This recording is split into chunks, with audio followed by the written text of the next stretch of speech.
Welcome back everybody, Matt the Man here, hope you're doing well.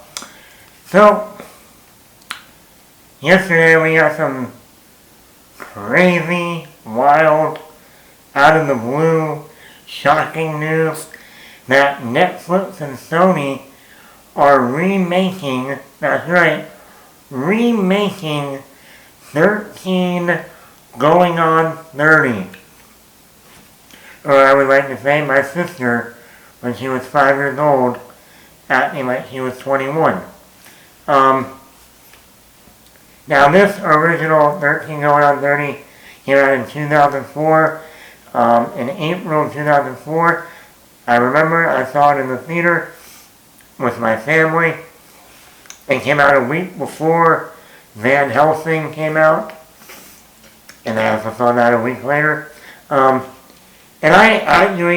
I went in not knowing anything. I was like, I think the only one I got dragged with my family. It was one of those family movie nights. It was back when I was only in middle school, so, take that as it is. And the only reason I went on the had Jennifer Garner, who was just in Daredevil with Ben Affleck, so, in 2003. And I ended up loving this movie. This is one of my favorite romantic comedies.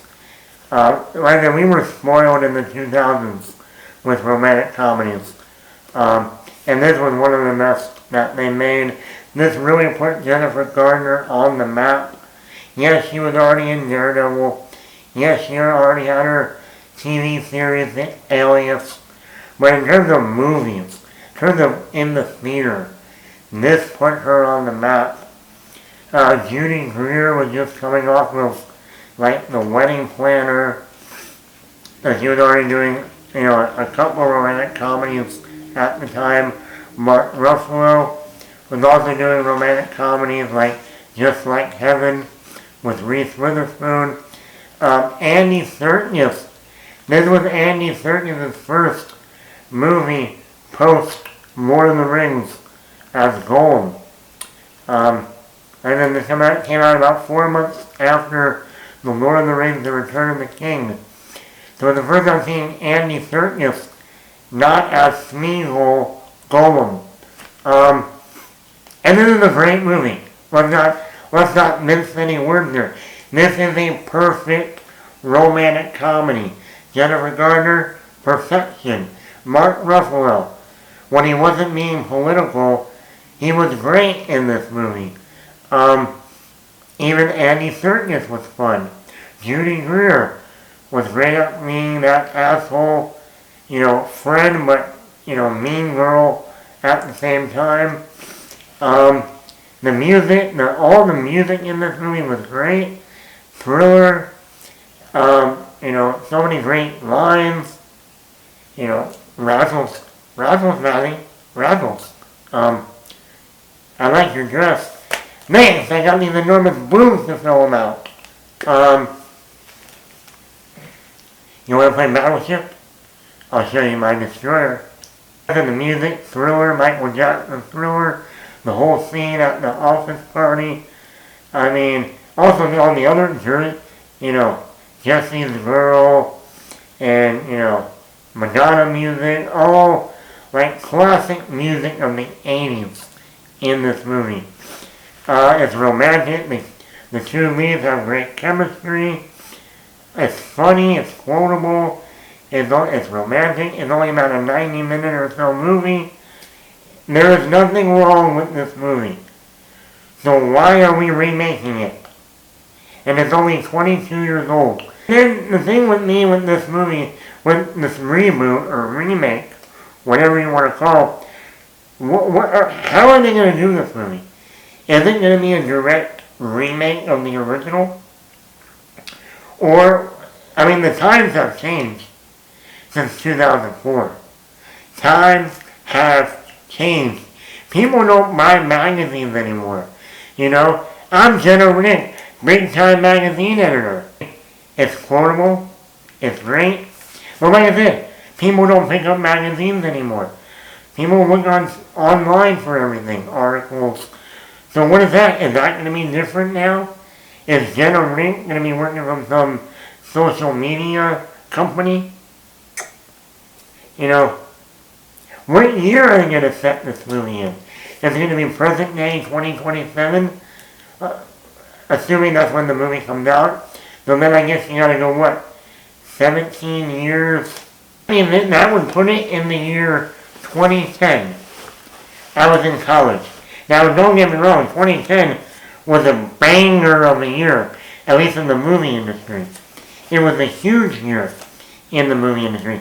But you had Facebook. Facebook was not around when this movie originally came out. You know, Instagram was just starting out in 2010. Twitter. You know, I think you had a lot of popular movies out at the time. Inception, Toy Story 3, The Social Network, Black Swan, The Town, The King's Speech, True Grit,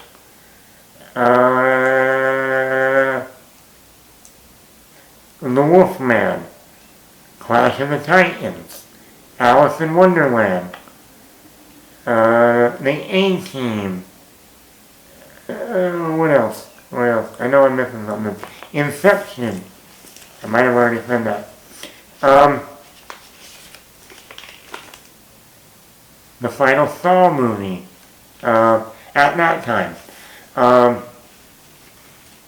Yeah, I mean, you had a lot of... The Fighter. How do I forget about The Fighter? And then music. Taylor Swift was huge during my college years. Especially around the early 2010s. Late 2000s, early 2010s. So, you know, I guess you would mean like, so is the younger generation going to be in the 2010s? And then, 30, she's in 2027? I don't know how they're going to make that work. Will Maddie, will he be a photographer still? That's a whole other thing, how digital is nowadays. Everyone posts on Facebook or Instagram or Twitter. Will Matt have his own business? I don't know, these are the things that I was literally jotting down when they made the announcement. What music are they going to be playing with? Taylor Swift was huge. I'm going to assume it would be Taylor Swift. If it is a girl, Jenna Rink. Yeah, but I could be completely wrong. Could they have some fun and bring back Andy Serkis as the boss again? Maybe? A little nod? Or Jennifer Garner plays Jenna Rink's mother. That would be a nice little nod. I don't know. These are all the things I think about. Now, don't get me wrong. I love the two leads. They got Logan Lerman playing the Mark Ruffalo character, Maddie. I like Logan Lerman, one of my favorite movies of his, The Perks of Being a Wallflower, back in 2012. Which is kind of funny when Logan Lerman started really rising in Hollywood, was in 2010, 2012, with the Percy Jackson movies, and like in The Perks of Being a Wallflower.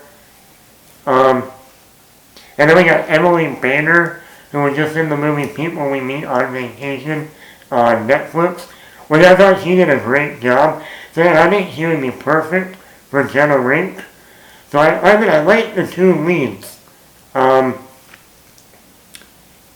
just worried that this is a Netflix movie at the end of the day, and Netflix, especially with their romantic comedies, they like them, being DEI inclusive, and every romantic comedy on Netflix has to have a homosexual couple. Nothing against it, but when you have it over and over and over for no reason except we just need to check the box. And guess what? The original 13 going on 30, other than for Andy Serkis' character, there was no homosexual couple. So, Are they going to try to do something like that in this new movie? Because that's the thing to do. Also with the glossy look of a lot of Netflix movies over digital, will they just go back and shoot like a normal, like 13 going on 30? I like the director who also just did People We Meet on Vacation. I'm fine with that. But yeah, I have some thoughts on how are they going to make this different than the original.